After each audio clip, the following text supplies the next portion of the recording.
Baik Mas, terima kasih sudah menyempatkan waktunya. Mas Mas Amar, ini aja Mas ya biar nggak berkepanjangan. Kali ini kita masing-masing satu topik aja ya. Jadi saya nanya dulu, habis itu Mas Amar jawab. Terus kalau puas nggak puas, pokoknya nanti kita nggak akan ganti topik. Selanjutnya tinggal Mas Amar yang nanya ke saya gitu ya. Kayak kemarin itu terlalu malam kali sampai jam 11 kita ya. Iya Pak, ya siap. Ya udah, oke, Bismillahirrahmanirrahim. Jadi nanti tetap aja Mas sama kayak kemarin, meskipun nggak puas gitu ya. Ya udah kita lanjutin kapan-kapan lagi gitu ya. Iya iya. Iya Oke, enggak apa Pak. Jadi ini kemarin saya sempetin menggambar apa namanya, memvisualisasikan apa yang kita diskusikan tentang apa namanya, bentuk bumi kalau datar itu siang malamnya kayak apa gitu kan. Nah terus akhirnya saya bikin gambar di sini. Jadi sebelumnya Mas Amar setuju ya bahwa gambar bumi datar seperti ini ya Mas, karena ini saya ambil dari internet. Ya, ya kurang lebih seperti Pak, sudah. Oke, selanjutnya kemarin saya nanya konsep siang dan malam kalau buminya datar kayak apa. Awalnya kan kita setuju kayak ini kan awalnya ya. Jadi mataharinya kalau di sini, maka yang sebelah sini siang, sebelah kiri malam. Terus akhirnya Mas Amar terus mengoreksi nggak jadi yang model seperti ini. Akhirnya kita sampai ke model yang satunya, yang kira-kira yang seperti ini, yang paling kanan ini. Benar nggak, Mas? Iya, kurang lebih seperti itu, Pak. Kalau mataharinya di sini, maka dia akan menyebarkan sinar yang sama jauhnya ke segala arah ya, kayak gini kan. Baik, sekarang sebelum saya nanya, saya mau konfirmasi dulu. Mas Amar setuju nggak bahwa matahari ini kalau dia berputar penuh satu lingkaran, misalkan dari sini ya, putar ke bawah, terus samping kiri, ke atas, terus balik lagi ke sini, itu artinya dia udah berputar 24 jam, betul nggak? Iya, iya. Iya, Pak. Oke, kemudian dari matahari terbit sampai matahari terbenam, itu kira-kira kurang lebih itu 12 jam kan kalau terjadinya di daerah Katulistiwa, benar nggak? Iya, iya. Iya. Sarannya kalau matahari terbit jam 6 pagi, kira-kira dia akan terbenam di jam 6 sore kan gitu ya. Iya, iya. Nah, oke, sekarang kayak gini Mas. Sekarang Mas Amar lebih setuju yang kiri apa yang kanan Mas? Siang malam ini sekarang. Biar aku sekarang biar konsentrasi Mbak. Iya. Sebenarnya saya lebih condong yang terakhir itu, yang bukan ini ya? yang terus ya. Nah, ini ya. Cuma masalah akurasi aja. Iya, nggak apa-apa Mas. Kalau melenceng, misalkan kayak matahari terbit sama terbenam di beberapa daerah itu kan jamnya bisa beda. Contohnya kayak sekarang itu kira-kira terbitnya kalau di Batam itu jam 6 bener, terus nanti terbenamnya jam 6 lebih 15 maghribnya kami di sini. Kalau di tempat Mas Amar mungkin jam 6 kurang pasti ya, kurang seperempat pasti ya. Daerah Jawa Timur. Kalau biasanya terbenam itu maghrib. Jam setengah 6. Setengah 6 ya? Iya, kurang, biasanya kurang. Di tempat saya sekarang jam 6 pas. Jam 6 lebih, maaf. Baik Mas, sekarang setuju ya, kita anggap lebih kurang matahari terbit jam 6, terus pagi ya, terus tenggelam jam 6 sore ya. Iya. Oke Mas, sekarang karena Mas Amar setuju yang model kanan ini, maka saya akan mempertanyakan ini Mas. Jadi sekarang kayak gini, kita akan meninjau pemodelan ini, ya kan. Kalau ternyata dia nanti gagal membuktikan siang dan malam, maka seharusnya konsep bumi datar itu harusnya kita simpulkan bahwa dia nggak benar gitu ya.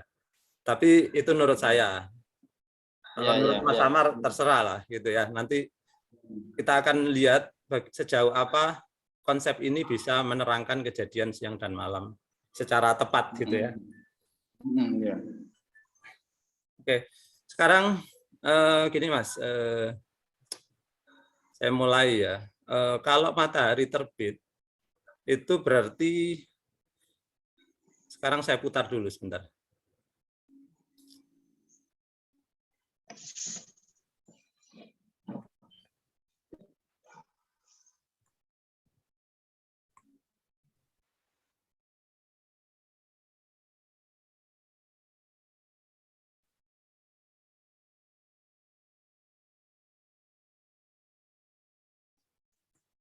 Mas, ini sekarang gambar ini menunjukkan bahwa di daerah Jawa, bentar saya ganti panel. Di daerah Jawa sini, ini matahari sedang terbit, benar nggak? Karena dia berada di sebelah sini. Ini matahari kan nanti akan berputar ke arah jarum. Benar ya, matahari terbit ya Mas ya? Iya, iya. Baik, sekarang saya akan putar matahari ini beberapa derajat sehingga kita akan tiba di mana saat matahari terbenam. Saya akan memutarnya ya.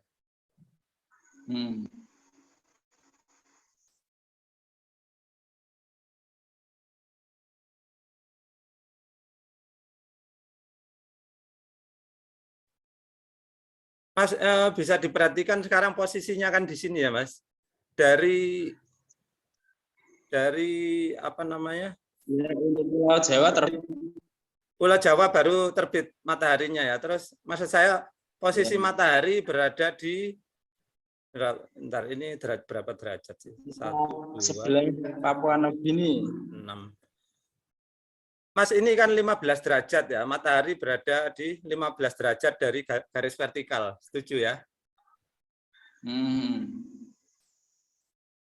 Oke ya Mas? Oke enggak? Iya, iya, iya. Itu satu garis itu. Ada keterangan 15 derajat kanan itu 15 derajat, 15 derajat. Kelihatan ya, Mas? Oh, iya, iya, iya. Oke. Iya, Dia 15 derajat dari garis vertikal ya. Sekarang saya akan putar matahari ini sehingga kita akan mendapatkan posisi matahari tenggelam di Pulau Jawa. Ya, saya putar. Sekarang berputar 5 derajat. 5 derajat lagi. 30 derajat, terus 45 derajat, terus 60, terus 75, terus 90, 90 tambah 15 berarti 105, 105 ya. Terus ini udah matahari udah hampir nggak kelihatan ya Mas di Pulau Jawa ya. Itu kan Pulau Jawanya hampir tenggelam ya. Tapi saya lanjutin. Tadi masih 105 tambah 15, sekarang 120. Sekarang sudah nggak kelihatan lagi Pulau Jawa, berarti sudah lewat maghrib kan kira-kira. Benar nggak Mas? Iya, iya, iya. Oke, apa yang saya simpulkan di sini, matahari tadi perhatikan bahwa gerakannya itu 120 derajat, Mas. Nah, tidak sampai 360 ya? Harusnya kan 180 kan, kalau kita mau 12 jam.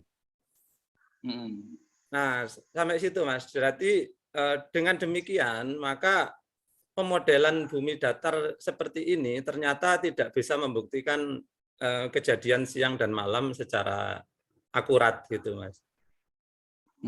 Jadi ini diskrepansinya, maksudnya bentar, Sisanya kalau dia mau ke 180 derajat, jadi kurang 60 derajat lagi, masih jauh. Saya lanjutkan ya, kalau mau dilanjutkan. Tadi kan di sini kan, Iya. tambah Iya. 15, tambah 30, sampai sini. Nah, sinilah 180 pas. Dari garis vertikal, melenceng sedikit 15 derajat. Udah terlalu jauh gitu, Mas. Iya. Nah, sekarang saya sih menawarkan ke Mas Amar untuk setuju bahwa ternyata bumi ini nggak datar gitu. Jadi sekarang jawaban Mas Amar apa? Karena model ini membuktikan bahwa kejadian siang dan malam itu ternyata jadi kacau kalau buminya datar gitu. Yang Ya sebelah belum kiri, tentu. yang gambar kiri tadi kacau, ini juga ternyata kacau juga. Meskipun tadinya agak masuk akal kan kita pikir gitu. Nah, ya. Silakan kasih komentar. Nah, yang pertama adalah tentang sinar itu ya Pak. Ya. Itu kita buat simulasi apa ya, simpelnya. Jadi kita buat seperti itu, kan itu simpel. Nah, ternyata setelah dibuat seperti itu tidak bisa menghasilkan 12 jam kurang lebih apa? Setiap kali diputar 180 derajat, atau dia itu pas waktu tenggelam ya kan dari Jawa ya kan Ya. terbit, terus setelah diputar sampai matahari terbenam ternyata itu tidak sampai ke 180 derajat kurang Ya, lebih betul. seperti itu ya Pak. Ya, berarti enggak 12 jam kan gitu akhirnya. Iya, belum sampai 12 jam itu kok sudah terbenam. Ya, betul. Itu ya Pak. Ya, itu. Nah. Betul. Jadi kira-kira gini, kalau tadi dia 120 per 180 itu artinya 12 per 18, kalau sama-sama kita bagi. Bentar, kalau kita bagi 6 berarti 2/3. 2/3. Jadi 2/3 kalau 12 jam, 2/3 itu adalah 8 jam. Jadi ternyata siang harinya di Pulau Jawa tadi ternyata hanya 8 jam kan gitu. Kalau modelnya seperti ini. Ya. Nah, jadi itu adalah simulasi untuk istilahnya simpelnya, Pak. Ya. Terus dari beberapa referensi, beberapa referensi dari teman-teman FE itu ada sebuah kubah di atas ya, ada sebuah kubah ya. Jadi seumpama ya, katakanlah video atau video sinar kita taruh di atas, maka itu dia akan mengembang ke samping. Oke.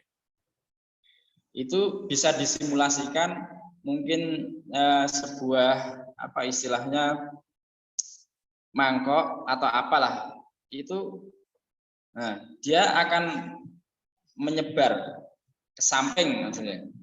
Samping ya Pak. Jadi itu yang menghasilkan siang jadi 12 jam untuk daerah Katulistiwa ya. Oke. Itu sebagian pendapat.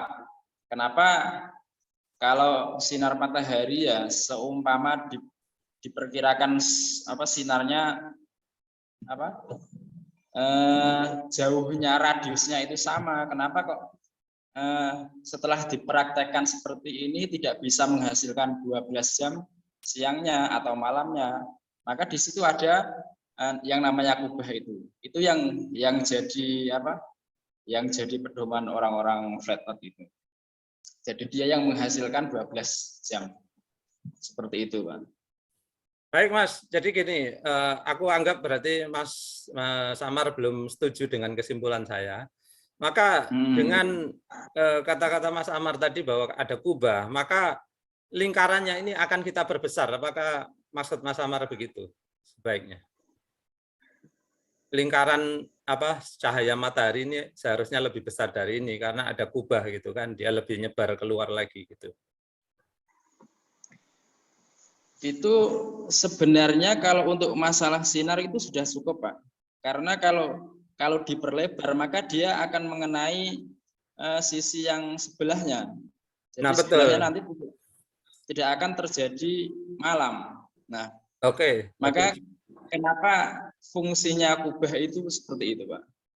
Baik, sekarang gini Mas, apapun itu kan kondisinya, ada kubah ataupun entah ada sesuatu yang lain, pasti sebaran cahayanya itu bisa kita gambarkan gitu loh. Jadi kan jadinya nggak ilmiah Mas, kalau cuman bilang dia lebih lebar dari itu, tapi terus orang nggak bisa menggambarkannya. Kita kan harus bisa menggambarkannya. Kayak nanti Mas Amar silakan mempertanyakan ke saya kalau bulat nanti sebaran cahayanya kayak apa, silakan nanti kita akan ke sana. Tapi sekarang giliran saya mempertanyakan, kalaupun ada kubah, bentuk cahayanya sekarang kayak apa. Jadi kita nggak boleh hanya nggak gitu lagi, harus lebih lebar. Tapi lebih lebarnya sampai mana, terus bentuknya seperti apa, kan kita harus membuat suatu gambaran gitu kan. Ya. Memang semua ini kan kita harus ilmiah semua. Saya sepakat.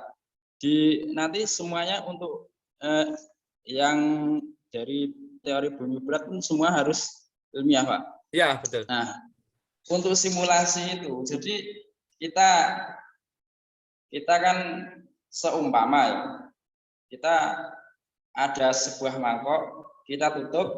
Nah, di situ sinarnya itu agak ke samping sedikit. Samping kanan atau kiri atau atas atau bawah, Mas? Tidak ke atas, tidak ke bawah, tapi kanan kiri. Jadi ini lingkarannya saya besarkan sedikit gitu kira-kira. Yang saya maksud kubah itu adalah gini, Pak. Jadi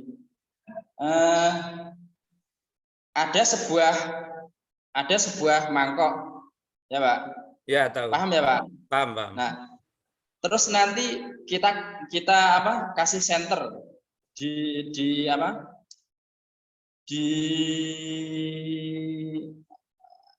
luarnya mangkok itu.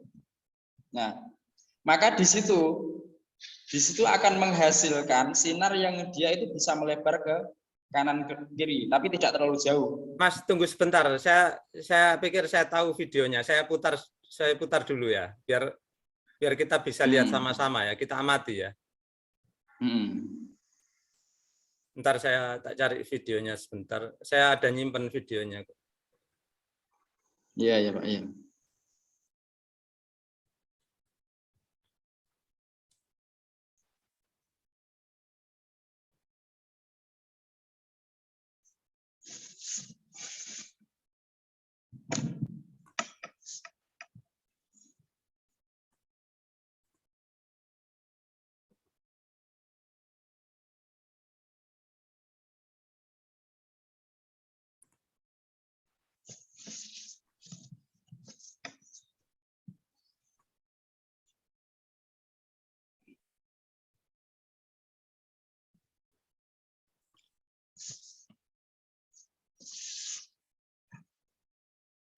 Ya ini ya Mas, videonya Mas.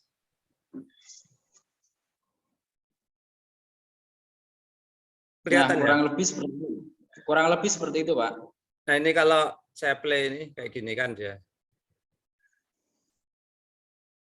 Nah, ya kurang lebih seperti itu, Pak. Oke. Sekarang gini Mas. Bentar ya.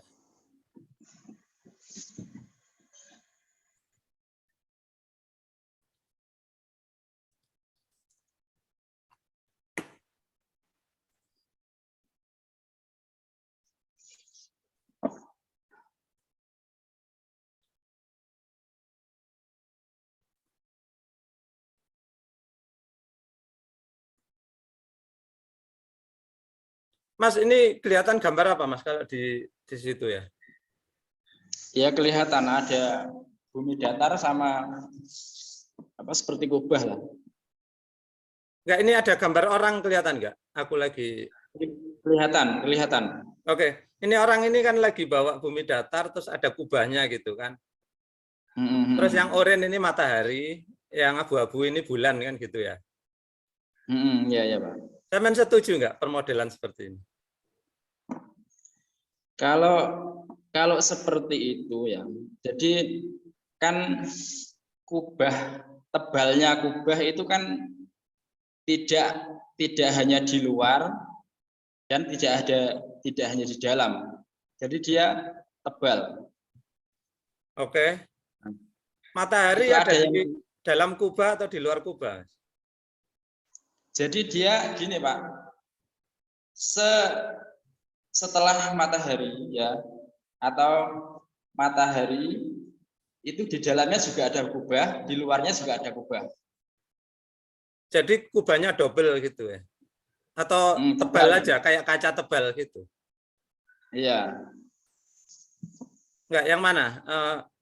Mataharinya berada di dalam kubah yang tebal itu. Jadi dia ada berada di dalam dinding kubah gitu. Tapi dia juga tidak terlalu tinggi seperti itu, Pak.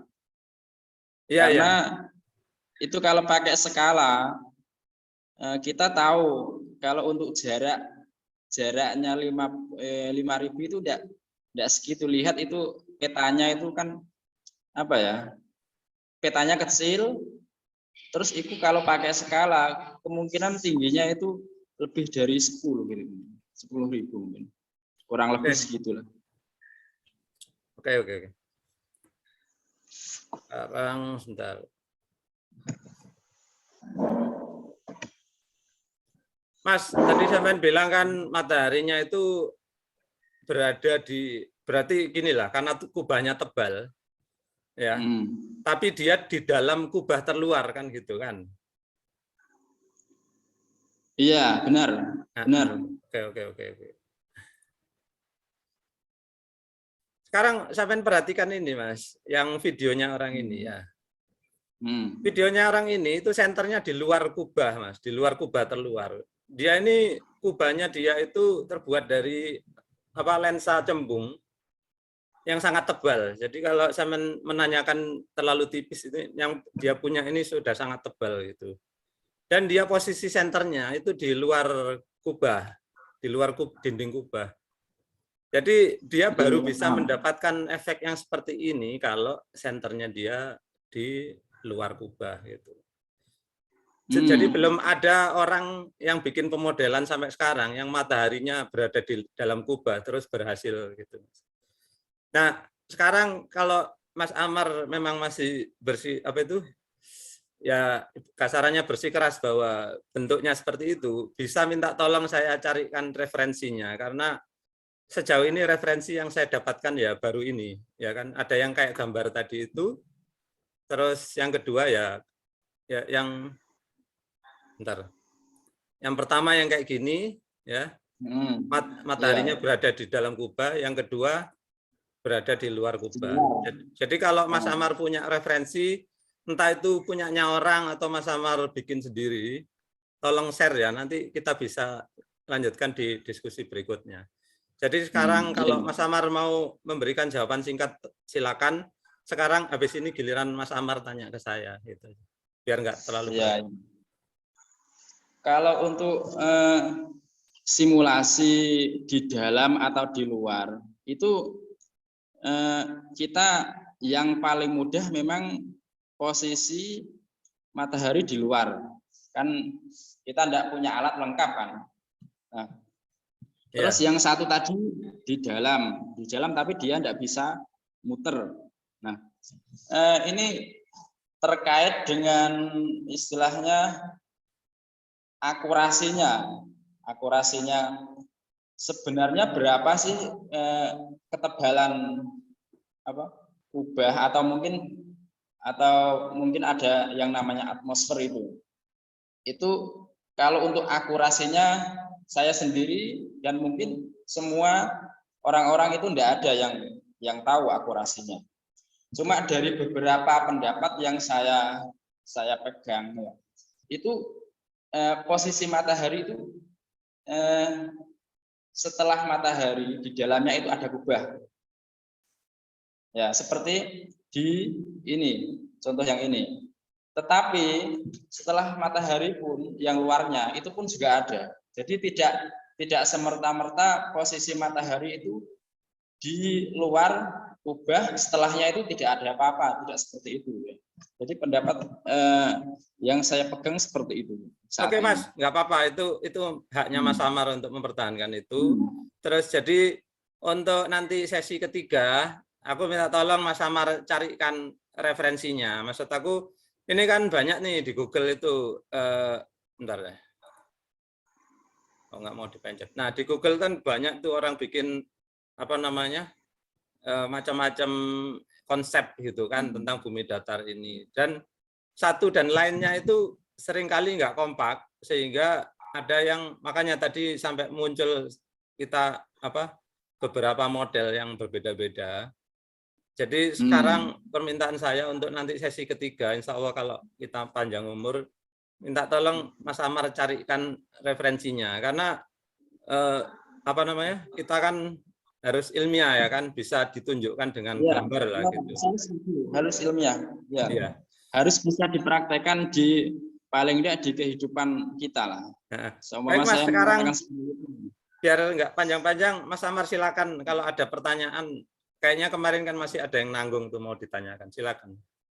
Iya, sebenarnya banyak Pak. Nggak apa-apa, satu-satu, kita cicil aja. Iya, satu-satu aja. Kita batasi sampai jam 9 ya, biar nggak terlalu lama. Oke. Setengah 9 ini sekarang. Dasar pengukuran jarak matahari itu dasar perhitungannya seperti apa? Oke, sebetulnya gini Mas, saya pernah baca ya.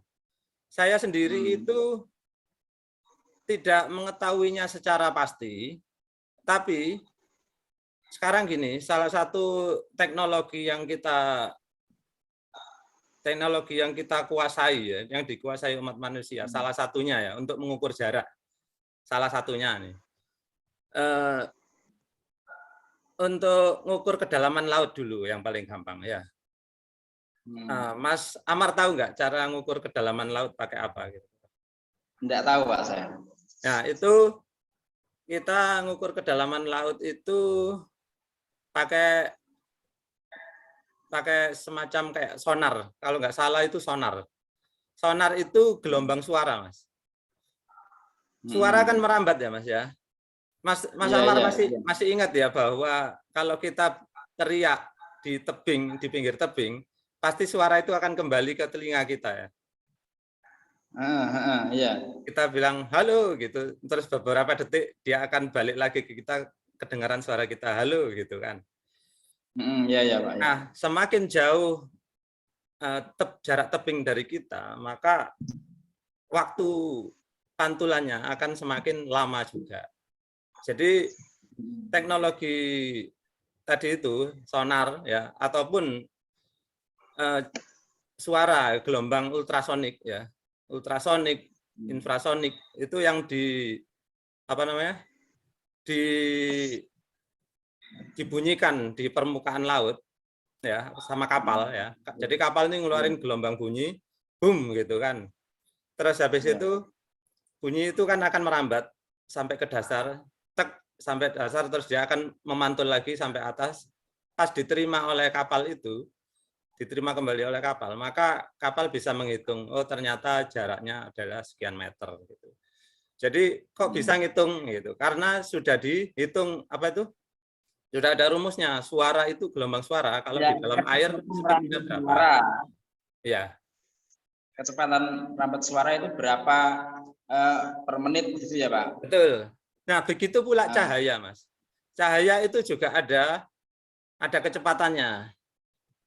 Nah, makanya ada namanya istilah stellar parallax. Dulu pernah ada seseorang yang sama saya kan diskusi kayak gini. Dia menanyakan stellar parallax. Nah, itu kalau itu ini gelombang cahaya yang itu. Jadi cahaya itu bisa dipakai untuk menentukan jarak bintang. Nah, salah satu bintang yang terbesar itu adalah bukan yang terbesar ya, paling dekat sama kita adalah matahari. Ya. Jadi pakai itu Mas, pakai sinar.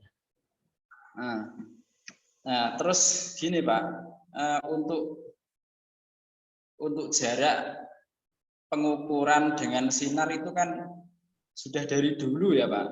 Ya. Dari mungkin sebelum tahun 70-an sudah diklaim jaraknya seperti itu ya Pak.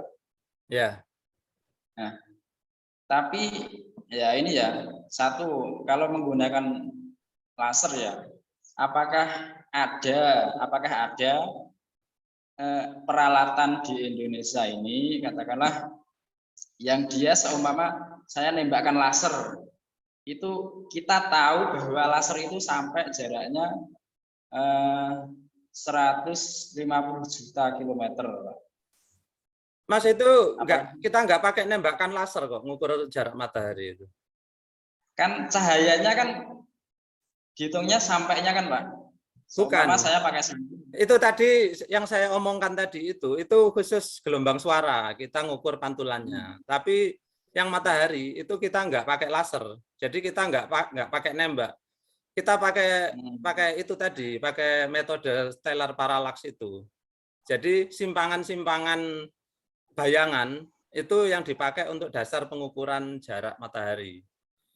Nah, nanti sampai kalau pengen tahu detailnya, saya akan share websitenya, cara menghitungnya. Tapi jangan optimis dulu karena dia akan melibatkan ilmu matematika yang bikin kepecah kepala nanti. Ya, tadi kalau masalah bayangan itu sebenarnya Pak, itu tidak ketemu kalau kita menggunakan bayangan. Maksudnya tidak ketemu di angka 150 juta. Kan itu kan pengukuran menggunakan bayangan itu ya, trigonometri itu Pak. Itu sudah dilakukan dari zaman ke zaman. Yang paling terkenal adalah pengukuran piramid di Mesir.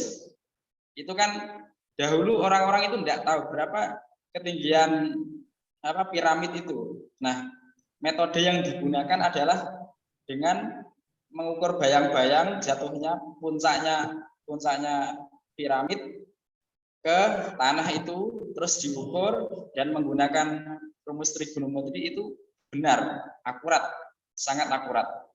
Nah, kalau contoh lain mungkin kita bisa mengukur tiang listrik atau tiang tower atau apalah, itu dengan menggunakan rumus trigonometri itu sangat akurat Pak, dan itu bisa diterima di semua negara, semua sudah sepakat itu. Dan termasuk untuk pengukuran tinggi matahari itu matahari itu menghasilkan sinar, terus bayangannya itu diukur dan menggunakan rumus trigonometri, semua sepakat ketinggiannya kurang lebih 5.000, kadang naik di 6.000, kadang bisa turun. Nah, jadi matahari itu tidak stabil di angka 5.000. Nah, itu rumus yang sangat bisa diterima ilmiah, bahkan bisa diterapkan di kehidupan kita sehari-hari. Nah, itu untuk masalah jarak, karena itu sangat berpengaruh Pak, termasuk berpengaruh bagaimana nanti terjadinya gerhana, terusan pengukuran seperti ilmu falak itu sangat berpengaruh. Kalau menggunakan rumus itu tidak ketemu. Kurang lebih seperti itu Pak. Oke, itu kan pendapat sampean kan. Jadi nanti saya akan cantumkan linknya. Kalau video ini jadi tayang ya, linknya nanti akan saya tayangkan di bawah description. Nanti silakan dibaca di situ, di mana hasil perhitungan para ahli matematika itu akan menghasilkan jarak matahari ke bumi itu adalah sekian juta kilometer. Ya, nanti kita nggak akan ayel-ayelan di sini siapa yang benar. Nanti sampean tolong juga share ke saya perhitungan yang tandingan tadi ya. Jadi Oh kita ya, nanti ya. akan mengujinya masing-masing, terus kita akan pakainya sebagai bahan di video selanjutnya. Ya, iya Pak. Baik, sekarang kita nanti jadi kita adu ini kan, adu website, terus kita akan silakan kalau ada kelemahan dari kedua perhitungan itu masing-masing silakan diungkap. Jadi nanti mudah-mudahan bisa dapat kesimpulan yang memuaskan kedua belah pihak. Mas, sekarang masih ada sisa waktu 20 menit. Silakan kalau masih mau dimanfaatkan. Mau nanya apa selain itu? Nah, ini masih seputar yang kemarin, Pak. Ini belum jauh-jauh dari yang kemarin. Masih seputar matahari itu. Kemarin itu kan globe itu dia kan miring ya, Pak. Ya. Dia rotasinya kan dia enggak tegak lurus vertikal kan. Dia agak miring gitu ya, Pak. Ya, saya ambil ya biar enak. Saya kan ada barangnya. Sebentar.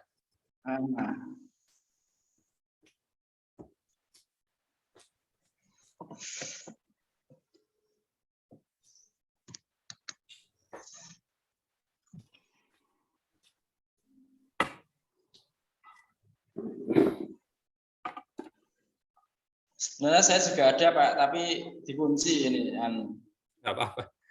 Oke, miringnya kayak gini ya kira-kira ya. Iya, iya Pak. Terus lanjutkan Mas. Nah, di situ kan terjadi perubahan per 6 bulan ya Pak. Benar Pak? Per 6 bulan, ya betul. Nah, kalau untuk per 6 bulan itu kan berarti istilahnya sama ya Pak, 50-50 lah. Ya. Untuk apa? Sinar, pembagian sinarnya itu loh Pak. Ya. Nah, tetapi kenapa yang di kutub utara itu ada sedikit yang salju. Nah, sedangkan di kutub selatan atau di Antartika itu kan sinarnya itu sama-sama per 6 bulan kok. Yang di kutub utara itu 100% jadi es, tetapi yang kutub utara itu tidak, hanya sebagian saja. Itu kenapa? Padahal di dalam bumi bulat itu kan sinar matahari itu pembagiannya sama per 6 bulan, per 6 bulan. Nah, itu kenapa kok bisa beda untuk yang wilayahnya itu Pak? Wilayahnya yang maksudnya yang jadi salju itu loh Pak. Ya, oke. Saya menangkap pertanyaannya. Jawabannya ya sekarang ya. Oke, saya pernah baca artikel tentang itu. Memang di Antartika daerah bersaljunya itu lebih luas. Kelihatan warna putih di situ ya. Iya, iya Pak. Sementara di atas ini warna putihnya ya nggak banyak memang. Jadi apa yang mempengaruhinya? Ya, perhatikan Mas, daratan-daratan itu lebih dominan di area mana? Selatan apa utara, Mas? Untuk daratan. Ya. Lebih dominan di utara. Utara, oke.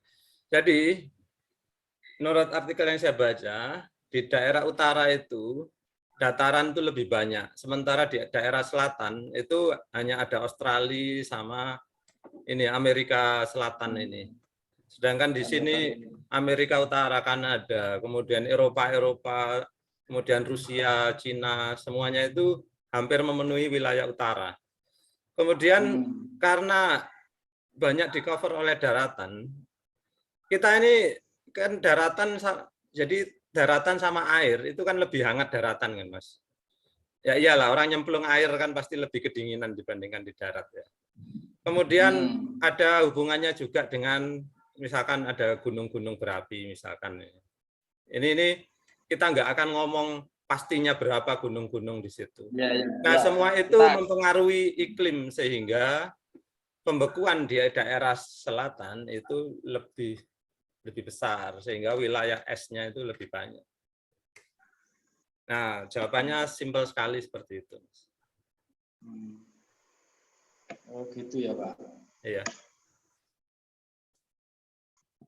Ya sebenarnya ya kalau saya hanya sekedar aja lah.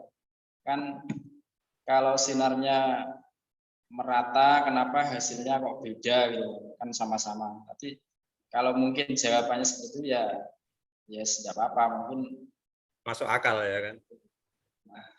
ya kalau untuk untuk masuk akal kemungkinan, tapi kalau untuk yang di istilahnya sampai ke tingkat ilmiah itu mungkin masih perlu dikaji ulang.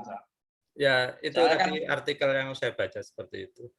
Jadi ya, kalau Pak, ya. secara logika bodoh-bodohan gitu, itu kan gampang ya Mas ya. Maksudnya kalau banyak daratannya pasti lebih hangat lah gitu kan. Perhatikan ini daerah yang ada yang warnanya di merah-merahin ini kan berarti dia dataran tinggi kan. Banyak gunungnya berarti gitu. Kalau banyak gunung itu kan karena ada ya berarti ada panas bumi yang keluar kan. Kalau gunung kan terjadi karena ada letusan, ada magma yang keluar. Makanya dia jadi hangat di daerah utara. Baik Mas, masih ada waktu, silakan kalau mau ada pertanyaan lain lagi. Ya, itu kan tadi versi Globe Earth ya Pak. Iya. Terus kalau di bumi datar itu sangat memungkinkan, sangat logis dan sangat ilmiah. Karena apa? Daratan atau wilayah yang itu sering kena matahari pasti dia panas. Itu panas pastilah. Nah, kenapa di wilayah kutub selatan dia membeku? Karena memang jaraknya sinarnya matahari itu tidak sampai penuh ke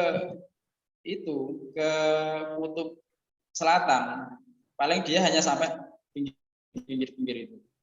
Nah, termasuk untuk yang di kutub utara itu sama. Dia tidak selalu penuh di daerah yang itu Greenland itu, yang istilahnya yang kena salju.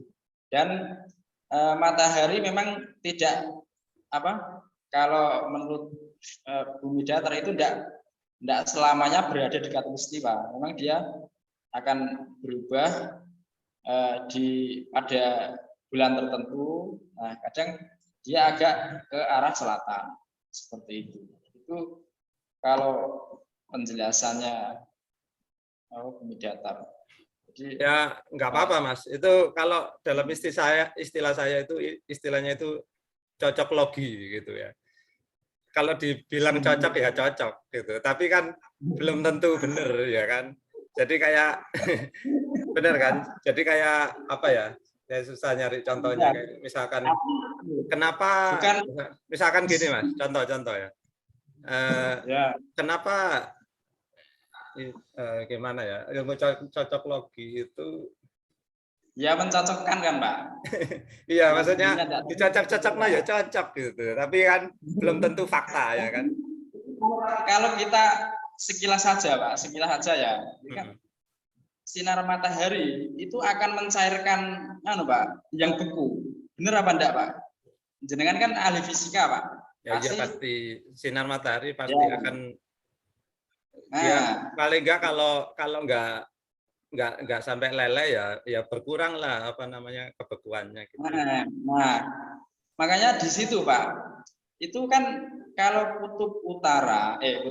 kutub selatan itu dia kena sinar 6 bulan itu kok dia tidak mencari itu sangat menyelisih hukum fisika itu Pak.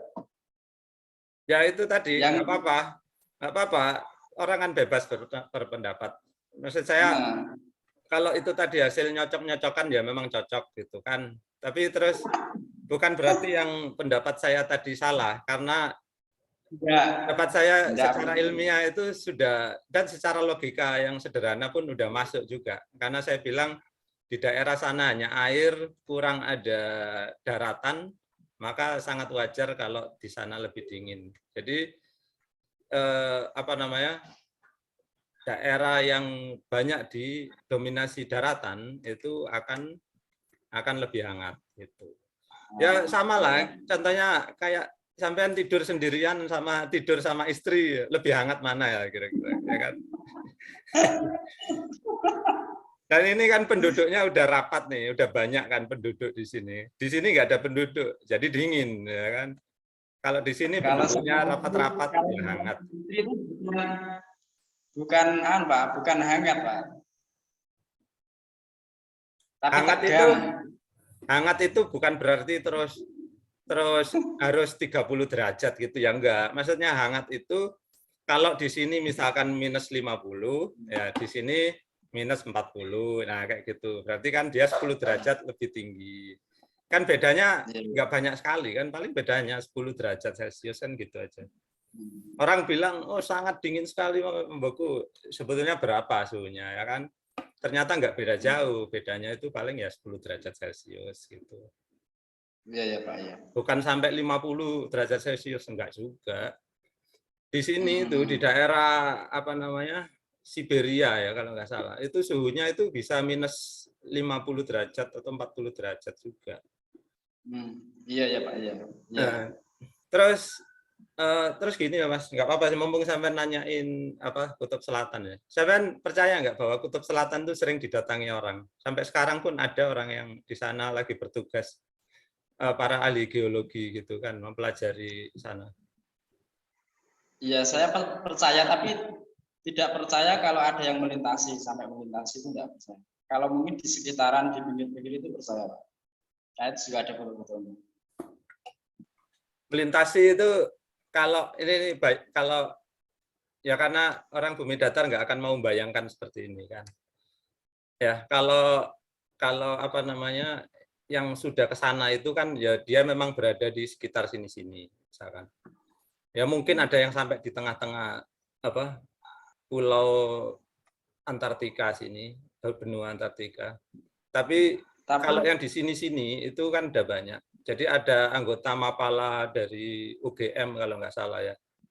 Tapi banyak lah, nggak cuma UGM, kayaknya beberapa orang Indonesia itu udah pernah menjelajahi atau mendaki puncak tertinggi di Antartika gitu. Nah itu kalau menurut orang-orang bumi datar itu katanya hanya di pinggiran katanya gitu. Tapi mereka kan ngomong hanya di pinggiran itu berasumsi aja. Mereka nggak pernah membuktikan bahwa ada benar-benar mereka di pinggiran atau di tengah itu kan nggak ada. Mereka hanya menuduh kan gitu. Sementara yang ke sana merasa aku udah di puncak gunung tertinggi di Antartika gitu. Oh ya, ya itu sebenarnya juga sama Pak, klaim itu. Iya. Kalau saya kan juga pernah itu lihat video Pak. Semua kita saat ini kan referensinya dari internet ya. Jadi itu memang ada sebuah perjanjian itu Pak, tahun berapa, 5 Antarctic Treaty itu ya perjanjiannya. Saya kurang begitu detail untuk apa mempelajarinya. Jadi iya. Kenapa Mas dengan perjanjian itu? Di daerah situ terlarang. Artinya tidak ada dan tidak boleh orang yang sampai melewati batas-batas yang telah ditentukan. Dan di situ hanya orang-orang tertentu yang bisa. Oke, Mas. Oke, karena sampai ke topik itu, sekarang tak ajak sebentar ya, baca sama-sama ya kita. Saya tahu perjanjiannya yang sampean maksud itu. Kita baca sama-sama ya. Saya akan share screen saya. Gampang kok Mas, tinggal ketik di sini. Antarctic Treaty. Yes, kayak gini. Terus ada websitenya itu, Antarctic Treaty itu Mas.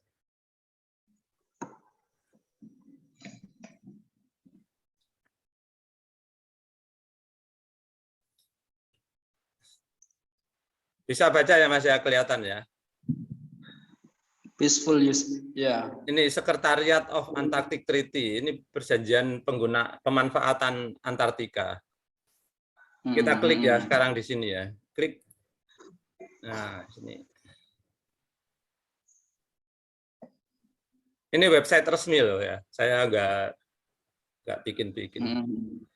Ya, kita baca sama-sama ya. Antarctic Treaty ditandatangani di Washington 1 Desember 1959 oleh 12 negara yang mana para ilmuwannya telah aktif di dan sekitar Antartika during itu ketika tahun geografi internasional. Jadi ada tahun geografi internasional, yaitu 1957 sampai 58.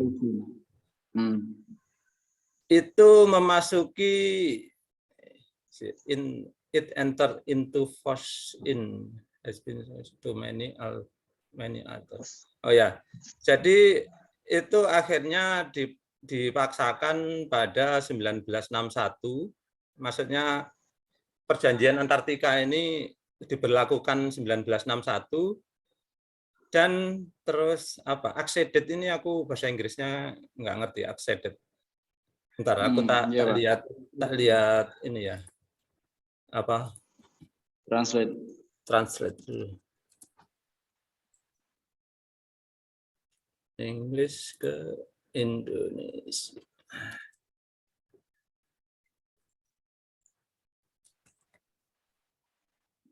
Oh, disetujui ya. Oke, it has been acceded, sudah disetujui oleh banyak negara lainnya. Total number of parties, jumlah total pihak yang tergabung dalam perjanjian itu sekarang adalah 54 negara. Oke. Nah, sekarang some important provision of treaty. Nah, isi yang pentingnya dari perjanjian ini adalah Antartika shall be used for peaceful purposes only. Antartika harus digunakan untuk keperluan damai saja.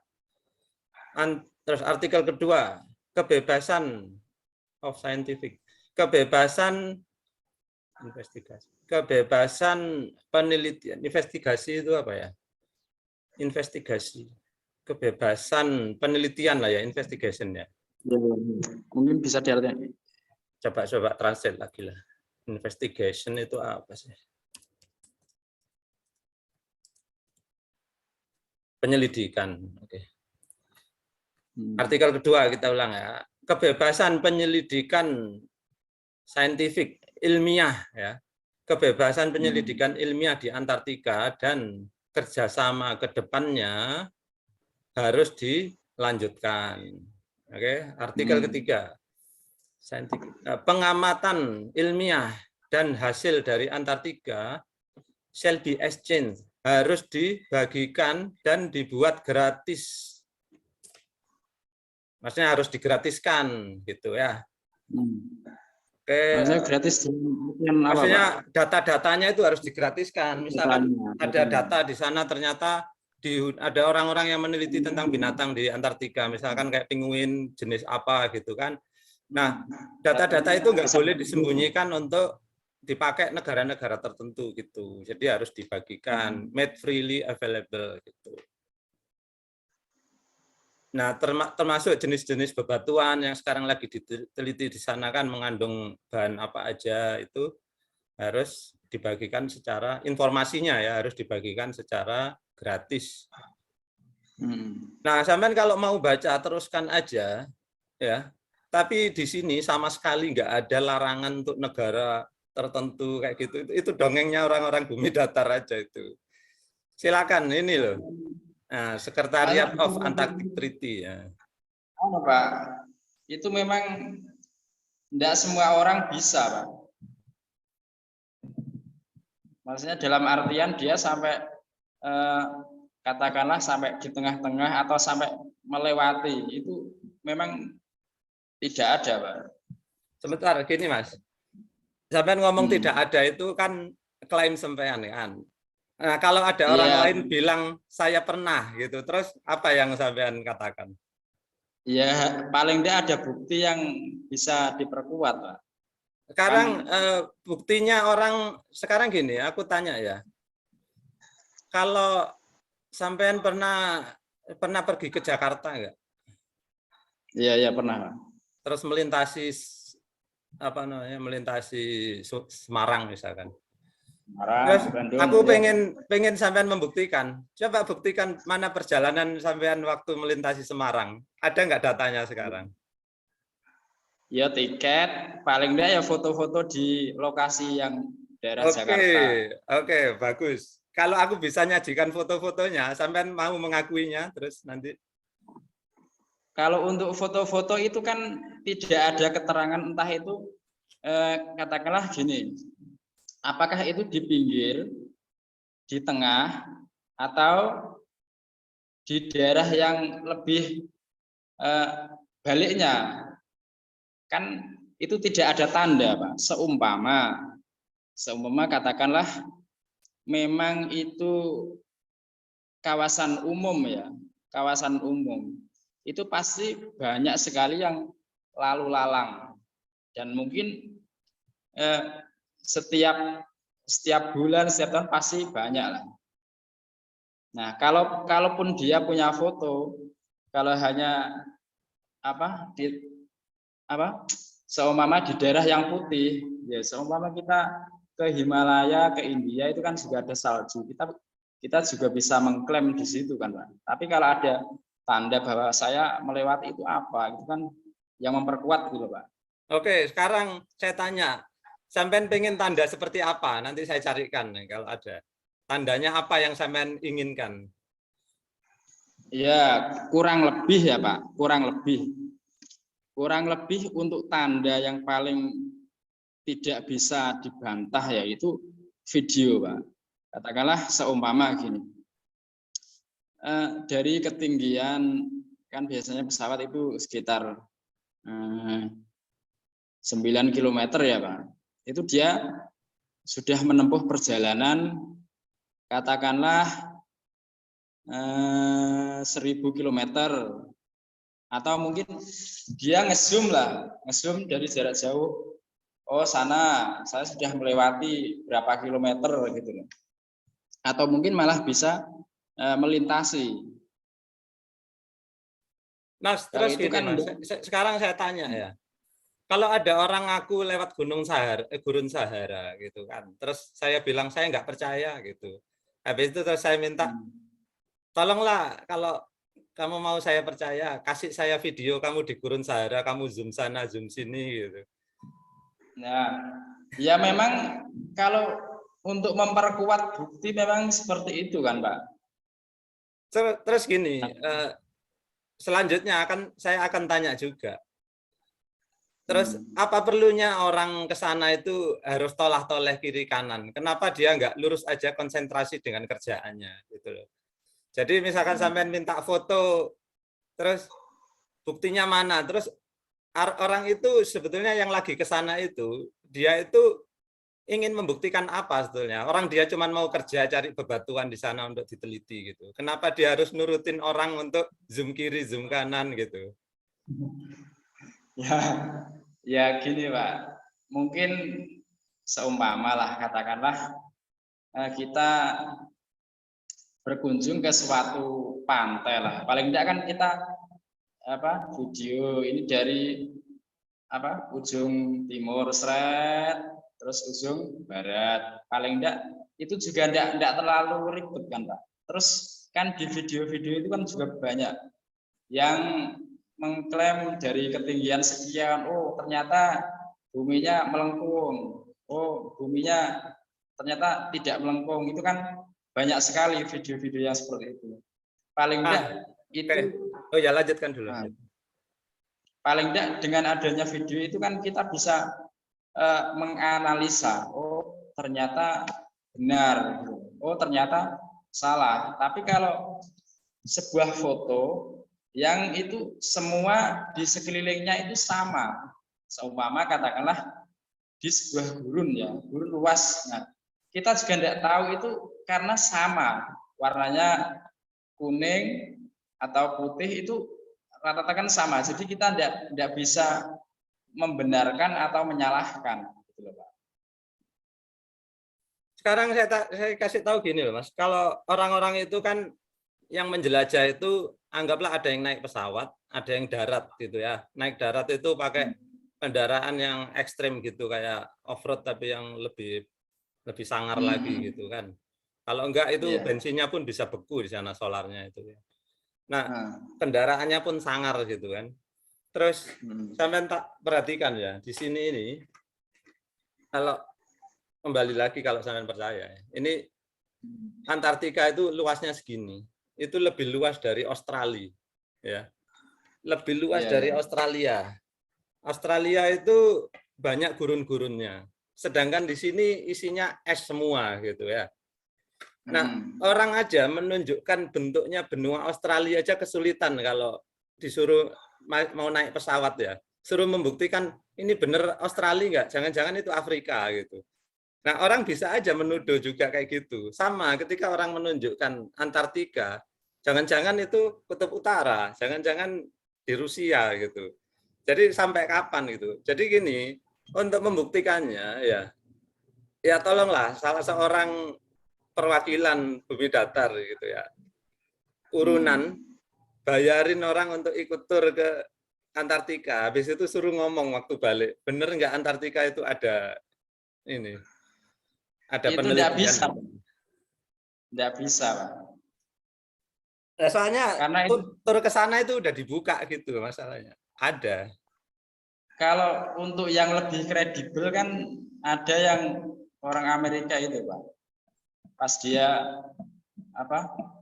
Pelayaran yang pertama itu eh, hanya beberapa orang. Terus selang beberapa tahun lagi dia bawa pasukan.